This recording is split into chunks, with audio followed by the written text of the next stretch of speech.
어르신, 시간이 촉박합니다. 지금 바로 은행에 가서 절차를 밟아야 해요. 주인공 할머니 영수는 서둘러 가방을 챙기고 신분증과 통장을 들고 나왔습니다. 세 사람은 검은색 승용차에 타고 가까운 은행으로 향했죠. 차 안에서 두 남자는 계속해서 영순에게 상황의 심각성을 강조했습니다. 어르신, 정말 다행히 저희가 빨리 발견했어요. 조금만 늦었어도 큰일 날 뻔했습니다. 은행에 도착해서 영수는 1억 2천만 원 전액을 인출했습니다. 평생 모은 돈을 현금으로 들고 있으니 손이 떨렸죠. 그리고 남자들이 알려준 계좌번호로 그 돈을 모두 송금했습니다. 이제 안전합니다. 수사가 끝나면 바로 연락드릴게요. 남자들은 영순을 집까지 데려다 주고는 사라졌습니다. 영수는 집에 혼자 남겨져서 멍하니 앉아 있었죠. 뭔가 일이 너무 빨리 진행된 것 같았지만 이미 끝난 일이었습니다. 며칠이 지나도 연락이 오지 않았습니다. 주인공 할머니 영수는 불안해하며 전화번호를 다시 눌러보았지만 현재 사용하지 않는 번호라는 안내만 들렸죠. 그제야 뭔가 잘못됐다는 걸 깨달았지만 이미 늦었습니다. 오늘의 이야기는 보이스피싱 조폭에게 전 재산을 잃은 김영순 할머니와 그 못된 조직에게 사이다 복수를 실현한 707특전사 여군 손녀 윤혜진 중사의 특별한 사연입니다. 끝까지 들어보시고 여러분의 소중한 댓글로 남겨주세요. 구독과 좋아요도 잊지 마시고 매일 새로운 영상을 놓치지 않으려면 알림 설정까지 부탁드려요. 서울 구로구 골목길 30년 동안 한자리를 지켜온 작은 반찬 가게의 마지막 날이었습니다. 김영수는 75세의 나이로 마침내 가게 문을 닫기로 결심했죠. 물가는 하늘 높은 줄 모르고 치솟았고 예전처럼 새벽부터 저녁까지 일하기엔 몸이 너무 아팠습니다. 이제 그만해도 되겠지. 30년이면 충분히 일했어. 영수는 마지막으로 셔터를 내리면서 혼잣말을 중얼거렸습니다. 가게를 정리하며 나온 돈은 총 1억 2천만 원. 적지 않은 돈이었지만 서울에서 혼자 사는 노인에게는 그리 여유로운 금액도 아니었죠. 그래도 정기예금에 넣어두고 이자로 조용히 살아갈 수 있을 것 같았습니다. 영순에게는 특별한 손녀가 하나 있었습니다. 윤혜진, 28세의 707특전사 중사였죠. 어릴 때부터 남다른 기계를 보여준 혜진은 고등학교를 졸업하자마자 군에 입대해 특전사가 되었습니다. 영수는 군복 입은 혜진의 사진을 바라보며 자랑스러워했죠. 우리 혜진이는 정말 대단해. 나라를 지키는 군인이 되다니. 며칠 전 영상통화에서 혜진은 할머니, 곧 작전 끝나고 외박 나갈게요. 그때 맛있는 거 해드릴게요라고 말했었습니다. 그것이 마지막 대화였죠. 혜진의 목소리는 평소보다 조금 지쳐 보였지만 할머니를 걱정하는 마음만큼은 변함없었습니다. 영수는 손녀가 군대에서 얼마나 힘들게 지내고 있을지 걱정되면서도 한편으로는 대견스러웠죠. 혜진은 어릴 때부터 정의감이 강했습니다. 동네에서 약한 친구들이 괴롭힘 당하는 걸 보면 가만히 있지 못했고 불의를 보면 참지 못하는 성격이었죠. 그런 혜진이 특전사가 된 것도 우연이 아니었습니다. 영수는 혜진이 10살 때 일을 기억했습니다. 동네 불량배들이 영순의 가게 앞에서 행패를 부렸을 때 혜진이 작은 몸으로 앞장서서 우리 할머니 괴롭히지 마 라고 소리쳤던 일 말이죠. 그날 저녁 영수는 우편함을 확인하러 나갔습니다. 평소와 다르게 낯선 공문서 하나가 들어 있었죠. 발신처는 금융감독원이라고 적혀 있었습니다. 귀하 명의로 부동산 대출이 실행되었습니다. 영수는 영문을 몰랐습니다. 자신은 그런 대출을 받은 적이 없었거든요. 하지만 공문서라고 하니 뭔가 중요한 일인 것 같았습니다. 혹시 실수로 자신의 명의가 사용된 건 아닐까 걱정이 되기 시작했죠. 영수는 공문서를 여러 번 읽어보았지만 어려운 용어들 때문에 정확한 내용을 파악하기 어려웠습니다. 15억 원 대출 승인. 이게 무슨 소리야? 영수는 당황했습니다. 15억이라는 큰 돈을 대출받을 이유도 없었고 그럴 능력도 없었거든요. 게다가 자신은 은행에서 그런 서류를 작성한 적도 없었습니다. 혹시 같은 이름을 가진 다른 사람의 서류가 잘못 배송된 건 아닐까 생각해 보기도 했지만 주소와 주민등록번호까지 정확히 적혀 있어서 실수는 아닌 것 같았죠. 그날 밤 영수는 잠을 제대로 이루지 못했습니다. 공문서가 계속 신경 쓰였고 혹시 큰 문제에 휘말린 건 아닐까 하는 불안감이 밀려왔죠. 30년 동안 성실하게 일해온 자신이 갑자기 무슨 문제에 연루될 이유가 없었는데 왜 이런 일이 생겼을까요? 영수는 이불을 뒤척이며 온갖 상상을 했습니다. 혹시 누군가 자신의 신분을 도용한 건 아닐까? 아니면 정말로 실수인 걸까?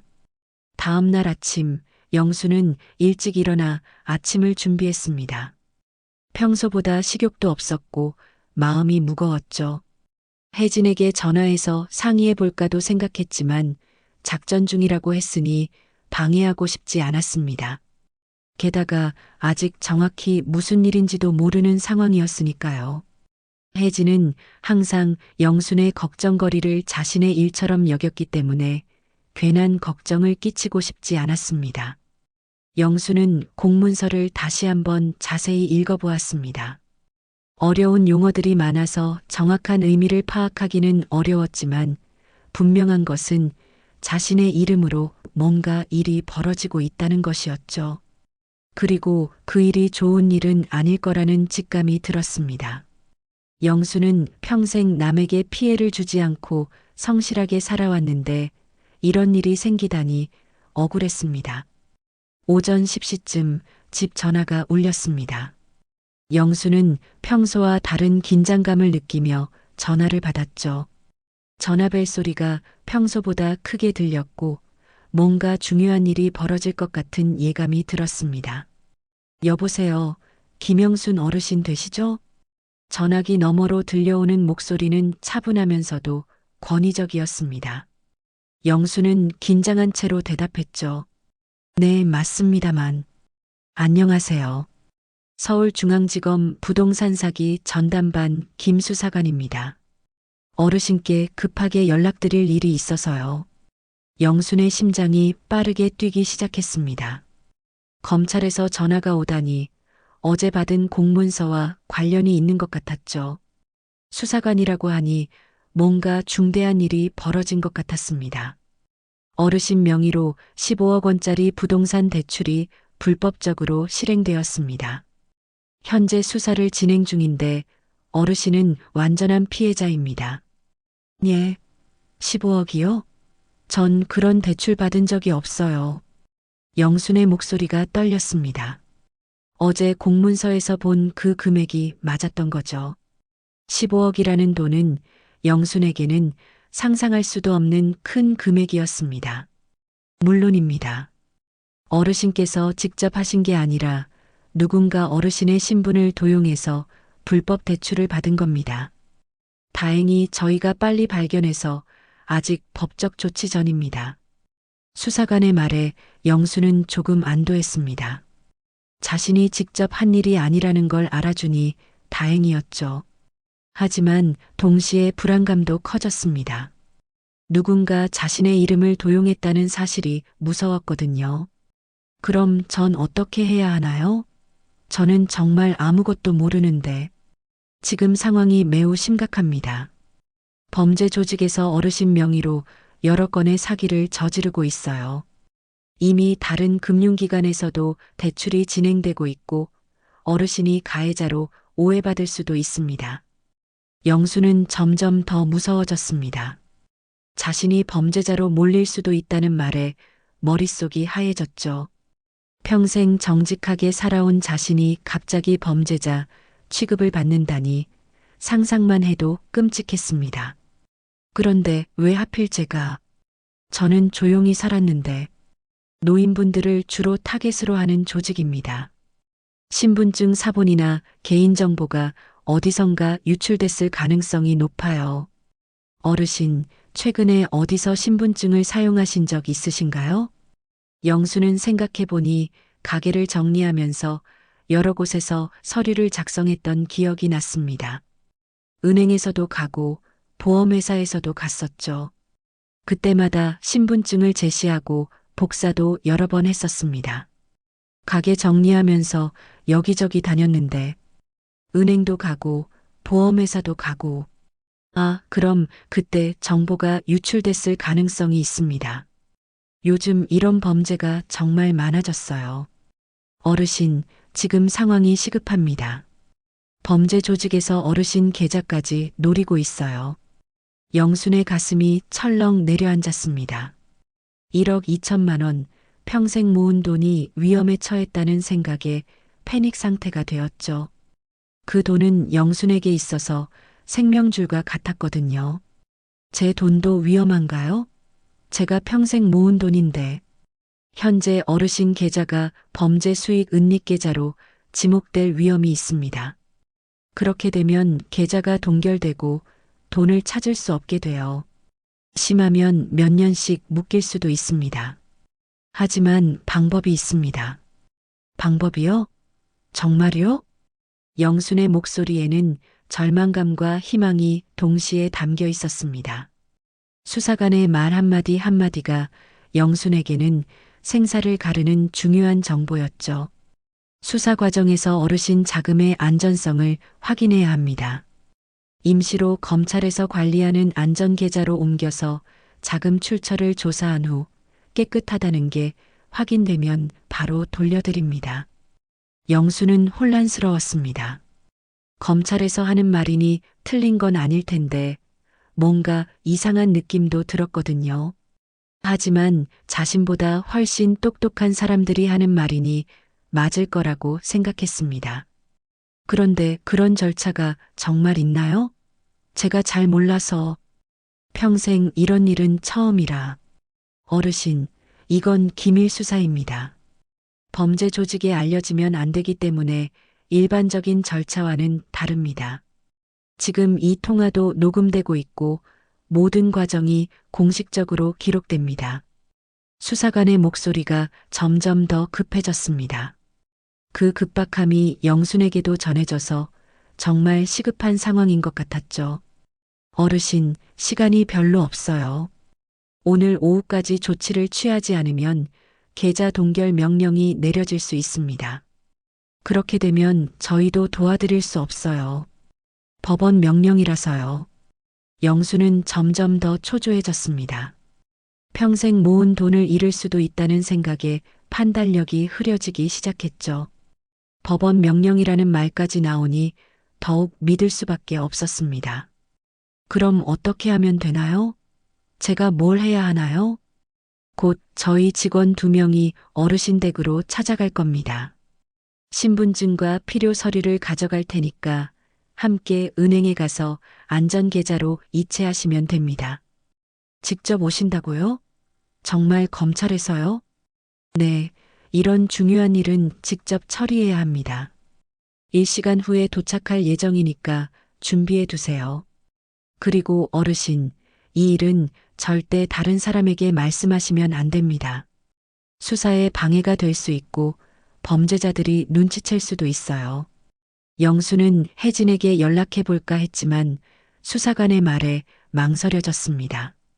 혜진은 작전 중이기도 했고 수사에 방해가 된다니 조심스러웠죠. 알겠습니다. 그럼 기다리고 있을게요. 전화가 끊어진 후 영수는 한동안 멍하니 앉아 있었습니다. 머릿속이 복잡했고 뭔가 이상한 느낌이 들었지만 검찰에서 하는 말을 의심할 수는 없었죠. 그리고 무엇보다 자신의 돈이 위험할 수도 있다는 생각에 다른 건 생각할 여유가 없었습니다.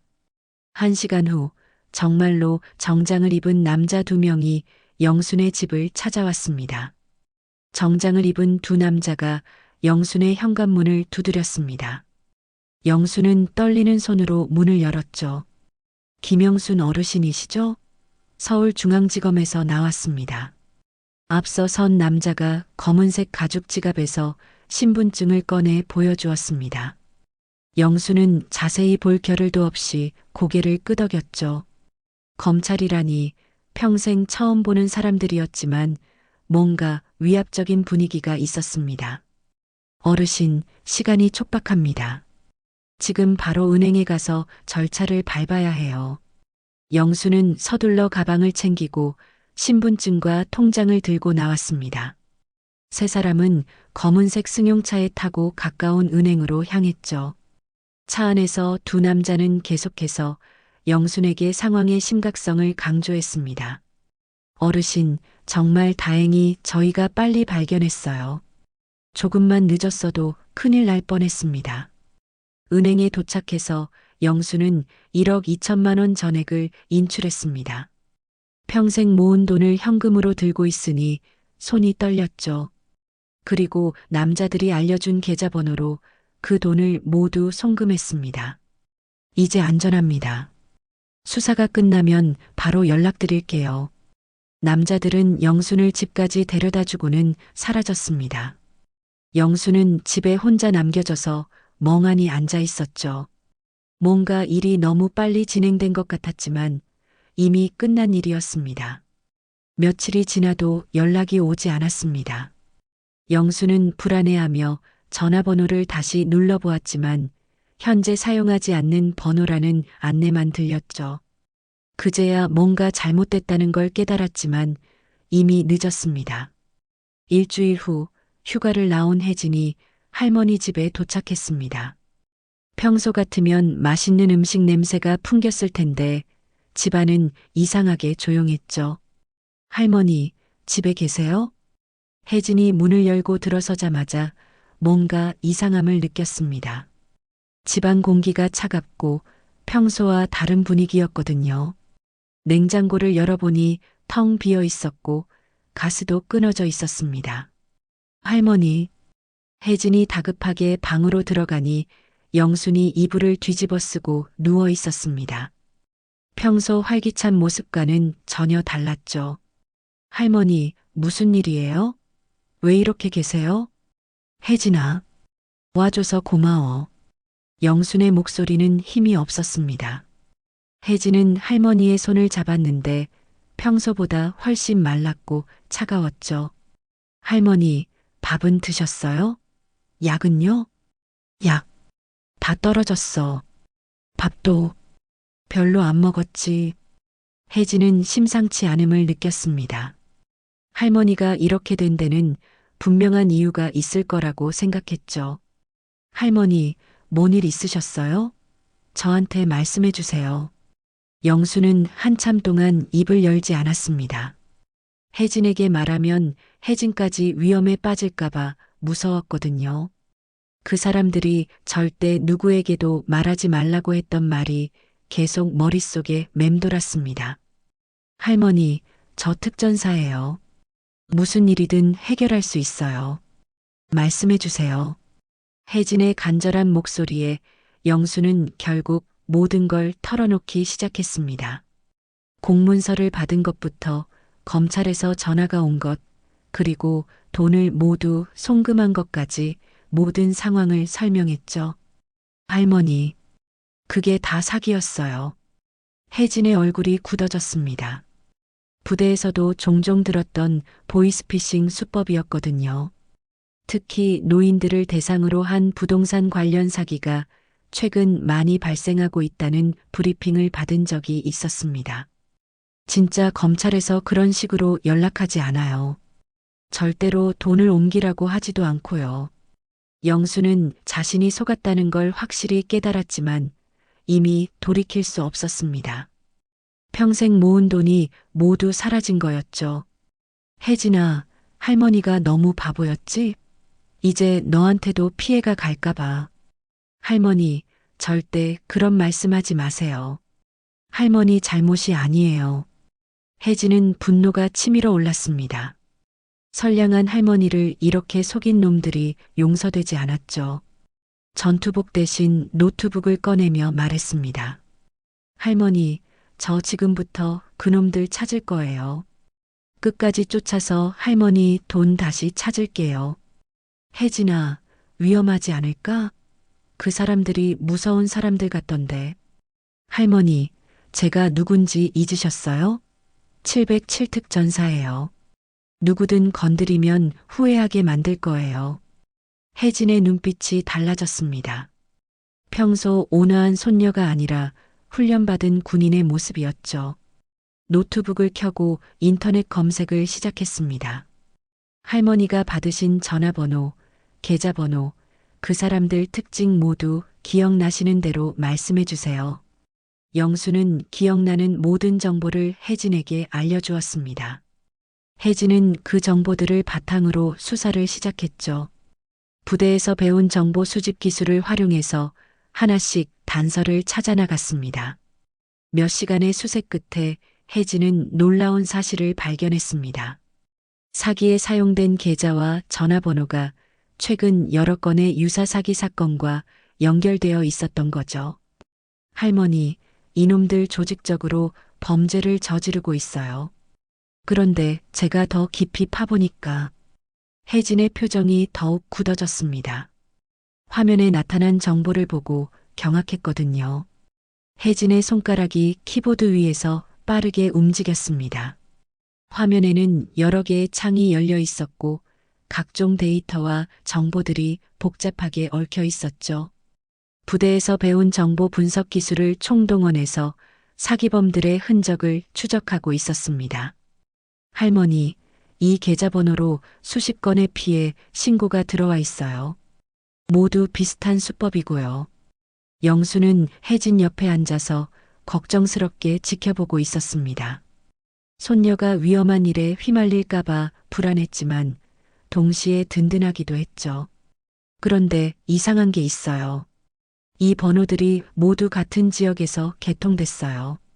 혜진은 통신사 데이터베이스를 해킹하지는 않았지만 공개된 정보와 신고 접수 자료들을 종합해서 패턴을 찾아내고 있었습니다. 특전사에서 배운 정보 수집 기법이 민간에서도 유용했거든요. 강남구 역삼동. 여기 다복부동산이라는 회사가 있네요. 화면에 나타난 회사 정보를 보자 혜진의 눈빛이 달라졌습니다. 다복부동산의 대표자 이름을 보는 순간 혜진의 기억 속에서 뭔가가 떠올랐거든요. 강우진. 혜진이 그 이름을 중얼거리자 영순이 고개를 들었습니다. 그 이름 어디서 들어본 것 같은데? 할머니, 이 자식 제가 아는 놈이에요. 혜진은 컴퓨터를 조작해서 강우진의 과거 기록을 찾기 시작했습니다. 경찰청 공개 자료와 법원 판결문 검색 시스템을 통해서 그의 전과 기록을 확인했죠. 역시 폭력 전과자네요. 과거에 거북이파라는 조직 폭력배 소속이었어요. 화면에 나타난 강우진의 사진을 보자 혜진의 얼굴이 굳어졌습니다. 확실히 기억나는 얼굴이었거든요. 할머니, 이놈 제가 중학교 때 우리 동네에서 행패 부리던 조폭이에요. 우리 삼촌을 두들겨 팬 놈이기도 하고요. 영순도 그제야 기억이 났습니다. 15년 전 혜진의 삼촌이 동네에서 폭행당해서 병원에 입원했던 사건이 있었거든요. 그때 가해자가 바로 강우진이었습니다. 맞아, 그때 그놈이었구나. 합의금 받고 끝났던. 네, 그때 제가 어려서 아무것도 못했는데 이놈이 또 할머니한테 이런 짓을 하다니. 혜진의 분노가 극에 달했습니다. 과거의 원한과 현재의 분노가 합쳐져서 강우진을 반드시 잡겠다는 결심이 더욱 단단해졌죠. 이 자식이 지금은 다복부동산이라는 유령 회사를 차려서 노인분들 상대로 사기를 치고 있어요. 부동산 대출 사기가 주 수법인 것 같고요. 혜진은 더 깊이 파고들었습니다. 다복부동산의 등기부등본을 확인해 보니 최근에 설립된 회사였고 실제 사업 활동은 거의 없었습니다. 전형적인 사기 목적의 유령 회사였죠. 사무실 주소도 가짜네요. 실제로는 오피스텔 한 층을 임대해서 쓰고 있는 것 같아요. 혜진은 부동산 중개 사이트와 임대 정보를 교차 검색해서 강우진 일당의 실제 거점을 찾아내고 있었습니다. 온라인 상의 모든 흔적들이 하나씩 연결되고 있었죠. 찾았다. 강남구 테헤란로 오피스텔 15층. 혜진은 그 건물의 임대 현황과 출입 기록까지 확인했습니다. 정보 수집 능력이 보통 사람과는 차원이 달랐거든요. 할머니, 내일 직접 가서 확인해 볼게요. 혜진아, 너무 위험하지 않을까? 그 사람들이 조폭이라며? 영수는 걱정이 앞섰습니다. 손녀가 위험한 일에 나서는 걸 원하지 않았거든요. 할머니, 걱정 마세요. 저 혼자 가는 게 아니라 일단 정찰만 할 거예요. 적을 알고 나를 알면 백전백승이라고 하잖아요. 하지만 혜진의 마음속에는 이미 계획이 세워져 있었습니다. 단순한 정찰이 아니라 직접 증거를 확보할 생각이었죠. 특전사로서의 훈련과 개인적인 복수심이 합쳐져서 위험한 결정을 내리고 있었습니다. 그리고 할머니, 이 사건 경찰에도 신고해야 해요. 제가 수집한 증거들과 함께 정식으로 고발할 거예요. 그래도 될까? 이미 돈을 보낸 지 일주일이 지났는데. 할머니, 늦었다고 생각하지 마세요. 이런 사기범들은 돈을 바로 인출하지 않고 여러 계좌를 거쳐서 세탁해요. 아직 추적 가능할 거예요. 혜진은 밤늦게까지 추가 정보를 수집했습니다. 강우진과 연관된 다른 회사들, 공범들의 신상 정보, 그리고 사기 수법의 구체적인 과정까지 모든 걸 파악하려고 했죠. 이놈들 정말 치밀하게 준비했네요. 가짜 공문서, 가짜 신분증, 심지어 가짜 검찰청 전화번호까지. 조사 결과 강우진 일당은 상당히 조직적으로 사기를 저지르고 있었습니다. 각자 역할이 정해져 있었고 피해자들을 속이기 위한 소품들도 정교하게 준비되어 있었죠. 내일 가서 직접 눈으로 확인하고 증거를 확보해서 경찰에 넘길 거예요. 혜진은 다음 날의 계획을 세우며 노트북을 덮었습니다. 하지만 혜진의 마음속에는 단순히 신고만 하고 끝낼 생각은 없었습니다. 할머니를 괴롭힌 놈들을 직접 혼내주고 싶었거든요. 다음 날 아침 혜진은 평상복을 입고 집을 나섰습니다. 영순에게는 경찰서에 신고하러 간다고 말했지만 실제로는 다복부동산 사무실로 향하고 있었죠. 강남구 테헤란로의 고층 오피스텔. 혜진은 건물 로비에서 잠시 주변을 살폈습니다. 평범한 사무용 건물이었지만 15층에는 범죄자들이 숨어 있다고 생각하니 긴장이 되었죠. 하지만 특전사로 훈련받은 혜진에게는 이 정도 위험은 감당할 만했습니다. 일단 정찰부터 하자. 혜진은 엘리베이터를 타고 15층으로 올라갔습니다. 복도는 조용했고 여러 개의 사무실 문이 나란히 있었죠. 그 중에서 다복부동산이라고 적힌 문을 찾는 것은 어렵지 않았습니다. 문틈으로 들여다보니 안에서 사람들의 목소리가 들렸습니다. 여러 명이 전화를 하고 있는 것 같았고 전화 내용을 들어보니 분명히 보이스피싱을 하고 있었죠. 네, 어르신. 지금 상황이 매우 급합니다. 혜진은 분노가 치밀어 올랐습니다. 지금 이 순간에도 또 다른 노인분이 속고 있다는 생각에 참을 수가 없었거든요. 하지만 섣불리 행동하면 안 된다는 걸 알고 있었습니다. 점심시간이 되자 사무실에서 사람들이 나오기 시작했습니다. 혜진은 재빨리 비상계단으로 숨어서 그들을 관찰했죠. 총 4명 정도가 나왔고 그중 1명은 분명히 강우진이었습니다. 점심 먹고 와서 오후에 대박 터뜨려야지. 강우진이 다른 조직원들과 농담을 나누며 엘리베이터에 탔습니다. 혜진은 그들이 모두 나간 것을 확인한 후 행동에 나섰죠. 특전사에서 배운 잠입 기술을 활용해서 사무실 문을 조심스럽게 열었습니다. 다행히 문이 잠겨 있지 않았고 안으로 들어갈 수 있었죠. 사무실 안은 전형적인 보이스피싱 조직의 아지트였습니다. 여러 대의 전화기와 컴퓨터, 그리고 벽에는 사기 대본이 붙어 있었죠. 혜진은 재빨리 휴대폰으로 모든 것을 촬영하기 시작했습니다. 이 정도면 확실한 증거가 되겠어. 책상 위에는 피해자들의 명단과 계좌 정보들이 적힌 수첩이 있었습니다. 혜진은 그것도 모두 사진으로 찍었죠. 그리고 컴퓨터에서 USB를 발견해서 중요한 파일들을 복사하기 시작했습니다. 그런데 갑자기 사무실 문이 열리는 소리가 들렸습니다. 혜진은 깜짝 놀라서 뒤를 돌아봤는데 강우진과 조직원 3명이 들어오고 있었죠. 뭐야, 이 여자? 강우진이 혜진을 보고 당황했습니다.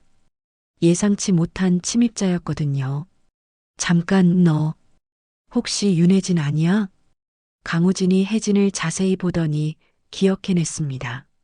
15년 전 동네에서 봤던 그 어린 소녀가 이제 어른이 되어서 나타난 거였죠. 맞아, 윤혜진이야. 그때 그 꼬마. 혜진도 강우진을 똑똑히 기억하고 있었습니다. 삼촌을 때렸던 그 순간이 아직도 생생했거든요. 너 특전사 된다고 했던데 맞지? 그런데 여긴 왜 왔어? 우리 할머니 돈 돌려내라. 혜진의 목소리는 차갑고 단호했습니다. 두려움보다는 분노가 앞섰죠. 아, 그 할머니가 너 할머니였구나. 그럼 뭐 복수하러 온 거야? 강우진이 비웃으며 말했습니다. 다른 조직원들도 하나둘씩 혜진을 둘러싸기 시작했죠. 복수도 복수지만 일단 증거는 확보했어. 너희들 다 끝났다. 혜진이 휴대폰을 들어보이자 강우진의 표정이 변했습니다. 사무실 안에 모든 증거들이 담겨 있다는 걸 알았거든요. 그 핸드폰 내놔. 싫어. 이미 다른 곳에도 백업해놨어. 사실 혜진은 아직 백업을 하지 못했지만 상대를 속이려고 거짓말을 했습니다. 하지만 강우진은 속지 않았죠. 백업? 그럼 확인해보자. 강우진이 신호를 보내자 조직원들이 사무실 문을 잠그고 혜진을 둘러쌌습니다. 혜진은 특전사였지만 4대1의 상황에서는 불리했죠. 너 특전사라고 했지? 근데 여긴 군대가 아니라 우리 동네야. 격투가 시작되었습니다.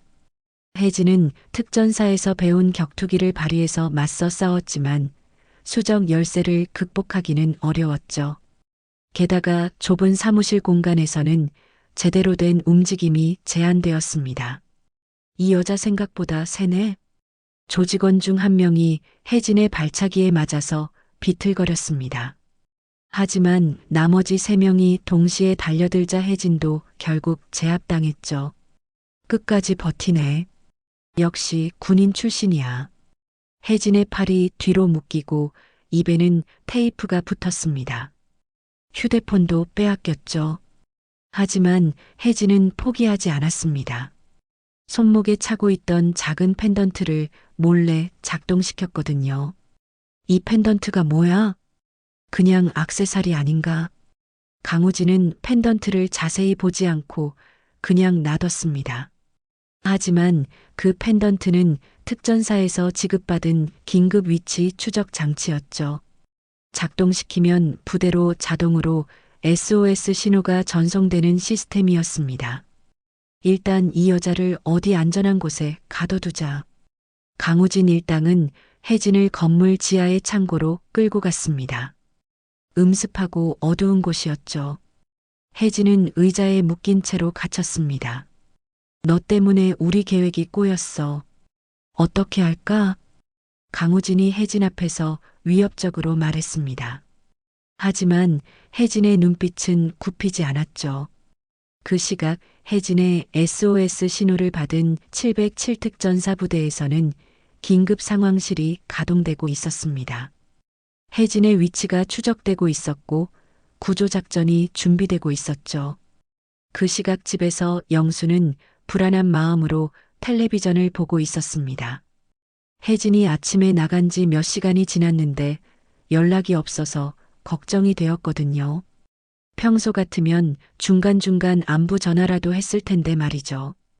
경찰서에 간다고 했는데 이렇게 오래 걸리나? 영수는 혜진의 휴대폰으로 전화를 걸어봤지만 통화 중이라는 안내만 들렸습니다. 뭔가 이상하다는 생각이 들기 시작했죠. 그때 텔레비전에서 뉴스가 나왔습니다. 최근 노인층을 대상으로 한 보이스피싱 사기가 급증하고 있습니다. 특히 부동산 대출 관련 사기가 기승을 부리고 있어 각별한 주의가 필요합니다. 뉴스를 보던 영수는 자신의 상황과 너무 비슷해서 깜짝 놀랐습니다. 화면에 나오는 사기 수법이 자신이 당한 것과 똑같았거든요. 조폭 출신 강우진이 주도하는 사기 조직이 수십억 원의 피해를 입힌 것으로 조사되고 있습니다. 뉴스에서 강우진의 이름이 나오자 영순의 표정이 굳어졌습니다. 혜진이 어제 말했던 그 이름이었거든요. 그리고 화면에 나타난 강우진의 얼굴을 보는 순간 20년 전의 기억이 떠올랐습니다. 영수는 서둘러 방으로 가서 오래된 상자를 꺼냈습니다. 그 안에는 20년 전의 각종 서류들이 보관되어 있었죠. 그 중에서 노란 봉투 하나를 찾아냈습니다. 이게 그때 그 서류들. 봉투 안에는 20년 전 혜진의 삼촌이 강우진에게 폭행당했을 때의 모든 기록이 들어 있었습니다. 병원 진단서, 경찰 조서, 그리고 합의서까지 모든 게 그대로 보관되어 있었죠. 영수는 그 서류들을 하나하나 다시 읽어보았습니다. 20년 전의 일이지만 기억이 생생했거든요. 그때 강우진은 거북이파라는 조직 폭력배 소속으로 동네에서 행패를 부리고 다녔습니다. 혜진의 삼촌은 강우진이 노인들에게 돈을 뜯어내는 걸 보고 말렸다가 무자비하게 폭행당했었죠. 병원에 2달이나 입원했고 후유증으로 지금도 고생하고 있었습니다. 그때 내가 겁이 나서 제대로 대응하지 못했지. 영수는 당시를 후회했습니다. 강우진 측에서 합의금을 제시했을 때 무서워서 그냥 받아들였거든요. 제대로 처벌받지 않고 넘어간 강우진이 지금까지 이런 범죄를 저지르고 있다고 생각하니 분노가 치밀어 올랐습니다. 이번엔 끝까지 간다. 영수는 결심했습니다. 20년 전에는 겁이 나서 제대로 대응하지 못했지만 이번에는 달랐죠. 혜진이 위험에 빠져 있을 수도 있다는 생각에 더 이상 참을 수 없었습니다. 영수는 서류들을 정리해서 가방에 넣고 집을 나섰습니다. 가까운 지구대로 향했죠. 걸어가면서도 혜진이 걱정되었지만 지금은 경찰에 신고하는 게 가장 중요했습니다. 경찰서에 왔습니다. 신고할 일이 있어요. 지구대에 도착한 영수는 담당 경찰관에게 모든 상황을 설명했습니다. 자신이 당한 보이스피싱 사기부터 강우진과의 과거 일까지 빠짐없이 말했죠. 어르신, 이 사건이 뉴스에 나온 그 사건과 연관된 것 같은데요? 네, 맞습니다. 그리고 제 손녀가 그놈을 찾으러 갔는데 연락이 안 돼요. 경찰관의 표정이 심각해졌습니다. 민간인이 조직 범죄자들에게 접근한 상황이라면 위험할 수 있었거든요. 손녀분이 어떤 분인가요? 707특전사 중사예요. 윤혜진이라고 합니다. 특전사요? 그럼 더 위험할 수 있겠는데요. 혹시 연락 두절된 지 얼마나 됐나요? 영수는 혜진이 아침에 나간 후 계속 연락이 안 된다고 설명했습니다. 경찰관은 즉시 상급자에게 보고했죠. 이 사건은 일반 사기 사건이 아니라 조직 범죄 사건입니다.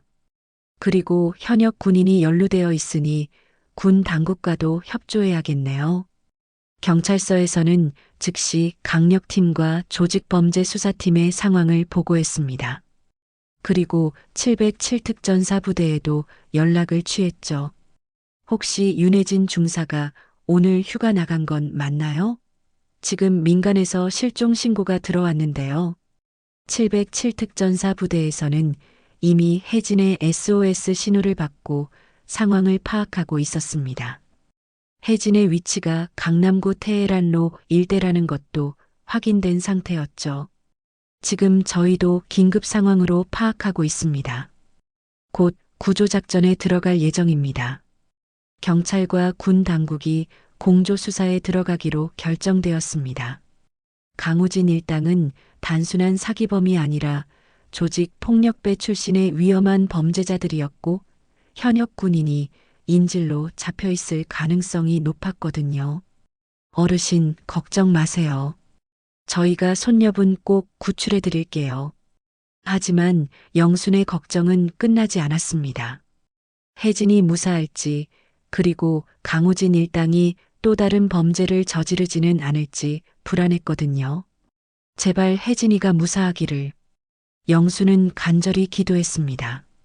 20년 전에 제대로 대응하지 못한 것을 후회하면서 이번에는 반드시 강우진을 법의 심판대에 세우겠다고 다짐했죠. 그 시각 강남 일대에서는 경찰과 특전사가 합동으로 구조작전을 준비하고 있었습니다. 밤이 되면 본격적인 진압작전이 시작될 예정이었죠.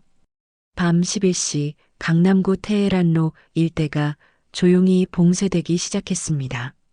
일반인들은 알아차리지 못했지만 건물 주변 곳곳에 경찰 기동 타격대와 707 특전사 대원들이 은밀하게 배치되고 있었죠. 타겟 건물 15층, 인질 1명, 용의자 4명 확인. 작전 지휘소에서는 실시간으로 상황이 모니터링되고 있었습니다. 혜진의 위치 추적 신호를 통해 그녀가 건물 지하 창고에 있다는 것까지 파악된 상태였죠. 윤혜진 중사의 생체 신호는 안정적입니다. 의식이 있는 상태로 판단됩니다. 특전사 작전팀장은 안도의 한숨을 쉬었습니다. 동료이자 후배인 혜진이 무사하다는 것을 확인했거든요. 한편 건물 지하 창고에서는 강우진이 묶여있는 혜진 앞에서 비웃고 있었습니다. 윤혜진, 내가 아무리 특전사라고 해도 여긴 우리 세상이야. 군대에서 배운 거 소용없어. 혜진은 입에 테이프가 붙어 있어서 말할 수 없었지만 눈빛만큼은 굽히지 않았습니다. 강우진을 향한 분노와 복수심이 그대로 드러나 있었죠. 너 때문에 우리 사업이 다 망쳤어. 어떻게 해줄까? 강우진이 위협적으로 말하며 혜진에게 다가왔습니다. 하지만 그때 건물 위층에서 이상한 소음이 들려오기 시작했죠. 뭔 소리야? 강우진의 부하 중 한 명이 천장을 올려다보며 의아해했습니다. 평소에는 들리지 않던 발소리가 계속 들려왔거든요. 그 시각 건물 15층 다복부동산 사무실에서는 경찰 기동 타격대가 진입 준비를 완료한 상태였습니다. 문 앞에서 수신호를 주고받으며 동시 진입을 준비하고 있었죠. 3, 2, 1. 돌입. 문이 박살나면서 중무장한 경찰들이 사무실로 들이닥쳤습니다. 하지만 사무실은 텅 비어 있었죠. 강우진 일당은 이미 지하로 피해 있었거든요. 타겟 없음. 지하로 이동한 것으로 추정됩니다. 같은 시각 특전사팀은 건물 후면과 비상구를 통해 지하로 접근하고 있었습니다. 혜진을 구출하는 것이 최우선 목표였죠. 지하 창고에서 강우진은 위층의 소란을 듣고 상황을 파악했습니다. 경찰이 왔나? 아니면 그때 강우진의 휴대폰이 울렸습니다. 15층에 남겨둔 망보 역할의 부하가 걸어온 전화였죠. 형님, 경찰이 사무실로 들어왔어요. 뭐? 어떻게 알고 온 거야? 강우진은 당황했습니다. 자신들의 아지트가 발각될 줄은 예상하지 못했거든요. 지금 당장 튀어야 해요. 알겠다. 일단 이 여자부터. 강우진이 혜진을 처리하려는 순간 지하 창고의 문이 폭발음과 함께 박살났습니다. 검은 군복을 입은 특전사 대원들이 전술적으로 진입하기 시작했거든요. 꼼짝마, 707 특전사다. 특전사 대원들의 외침에 강우진 일당은 완전히 당황했습니다. 경찰이 올 거라고 예상했지 모 특전사까지 나타날 줄은 몰랐거든요. 총 내려놓고 바닥에 엎드려. 하지만 강우진은 쉽게 포기하지 않았습니다. 혜진을 방패 삼아 대항하려고 했죠. 가까이 오지 마. 이 여자 죽인다.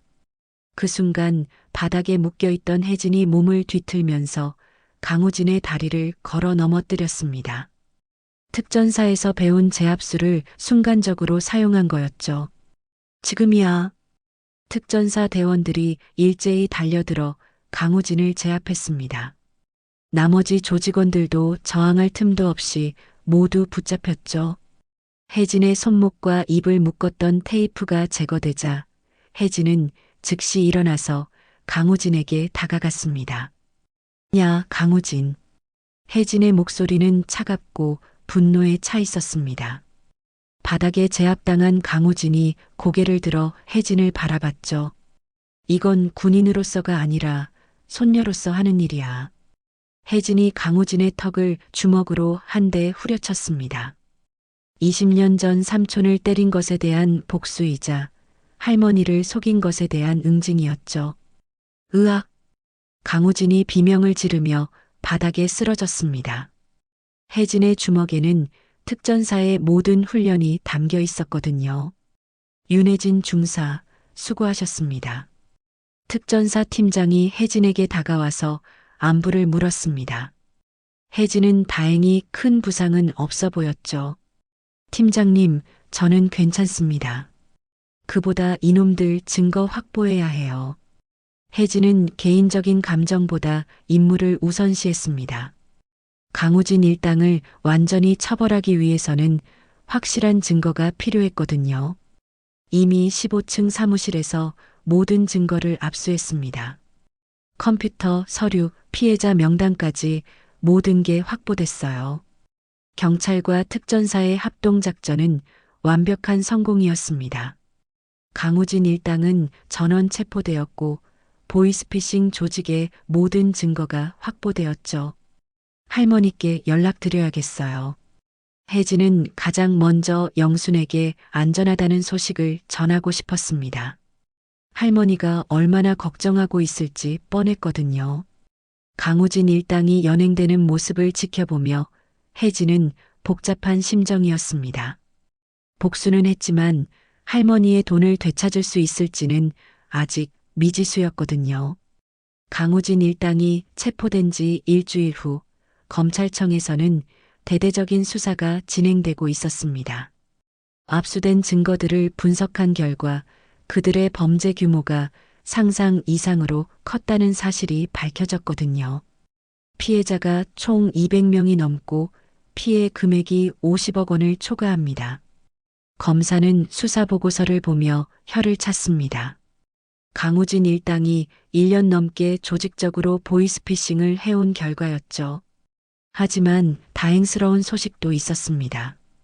강우진 일당이 사기로 얻은 돈들을 모두 추적해낸 것이었거든요. 가상화폐로 세탁하려고 했지만 아직 현금화하지 못한 상태입니다. 거의 대부분 회수 가능할 것 같습니다. 다복부동산 사무실에서 발견된 금고에는 현금 20억 원이 그대로 보관되어 있었고 여러 은행 계좌에 숨겨둔 돈들도 모두 동결 조치되었습니다. 심지어 강우진 명의로 구입한 부동산까지 모두 압류되었죠. 피해자 전원에게 전액 배상이 가능할 것으로 보입니다. 이 소식을 들은 영수는 믿을 수 없다는 표정을 지었습니다. 잃어버린 1억 2천만 원을 다시 돌려받을 수 있다니 꿈만 같았거든요. 정말요? 제 돈을 다시 받을 수 있다고요? 네, 어르신. 이미 법원에서 피해 회복 명령을 내렸습니다. 다음 주에 은행으로 입금될 예정입니다. 담당 검사의 말에 영순의 눈에서 눈물이 흘러내렸습니다. 절망의 눈물이 아니라 안도와 기쁨의 눈물이었죠. 며칠 후 영순의 통장에 1억 2천만 원이 그대로 입금되었습니다. 한 푼도 빠짐없이 말이죠. 영수는 통장을 들여다보며 몇 번이고 잔액을 확인했습니다. 정말 다 돌아왔네. 그리고 언론에서도 이 사건을 크게 다뤘습니다. 707특전사 중사가 할머니의 복수를 위해 보이스피싱 조직을 직접 소탕했다는 내용으로 뉴스가 나갔죠. 혜진의 얼굴은 모자이크 처리되었지만 그 용기 있는 행동이 많은 사람들의 찬사를 받았습니다. 요즘 젊은 세대가 어르신들을 무시한다고 하는데 이런 손녀도 있구나. 특전사 출신답게 정말 멋있게 해결했네.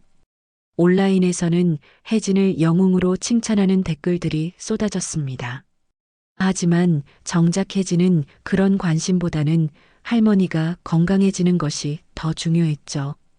강우진에게는 사기, 감금, 조직폭력 등의 혐의로 징역 12년이 선고되었습니다.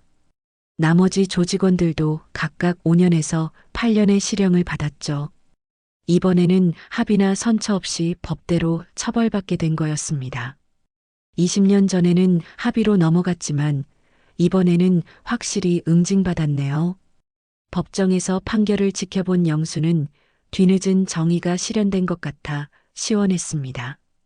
며칠 후 영순과 혜진은 오래된 시장 앞 벤치에 나란히 앉아 호떡을 나눠 먹고 있었습니다. 예전처럼 평화로운 일상이 돌아온 거였죠. 할머니, 이제 마음 편하시죠? 그럼 우리 혜진이가 다 해결해 줬는데. 정말 고마워. 영수는 호떡을 한 입 베어 물며 미소를 지었습니다. 며칠 전까지만 해도 절망에 빠져 있었는데 이제는 다시 희망을 찾은 것 같았거든요. 그런데 혜진아, 너 부대에서 문제 안 됐니? 혼자서 위험한 곳에 간 거 말이야. 아니에요, 할머니. 오히려 칭찬받았어요. 민간인 보호를 위해 개인적으로 수사했다고요. 실제로 혜진은 부대에서 표창을 받기도 했습니다. 개인적인 복수가 아니라 범죄 척결을 위한 정당한 행동으로 인정받았거든요.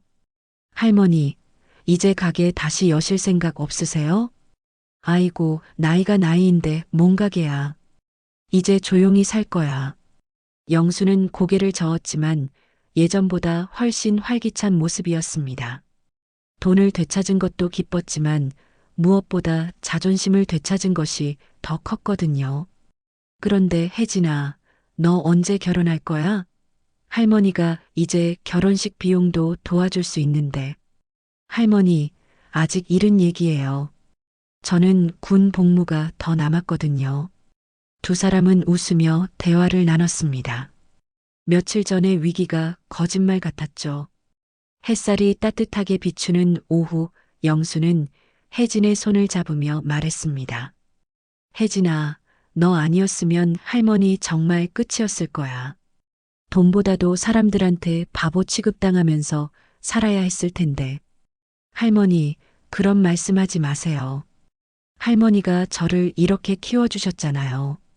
할머니 아니었으면 저도 이런 군인 못 됐을 거예요. 혜진의 말에 영수는 또 눈물을 흘렸습니다. 이번에는 감동의 눈물이었죠. 우리 혜진이가 정말 의젓해졌네. 할머니가 자랑스러워. 저도 할머니가 자랑스러워요. 끝까지 포기하지 않으시고 용기 내주셔서요. 조용한 골목길에서 할머니와 손녀의 따뜻한 대화가 이어졌습니다. 강우진 같은 악인들이 세상에는 많지만 영순과 혜진 같은 선량한 사람들도 그만큼 많다는 것을 보여주는 순간이었죠. 노인의 자존심과 손녀의 용기가 만나 악을 물리치고 정의를 실현한 이야기. 그것이 바로 세상을 조금 더 밝게 만드는 힘이었습니다. 멀리서 들려오는 아이들의 웃음소리와 함께 할머니와 손녀는 평범하지만 소중한 일상을 되찾았습니다. 그리고 그 일상이야말로 그들이 지켜낸 가장 큰 승리였죠.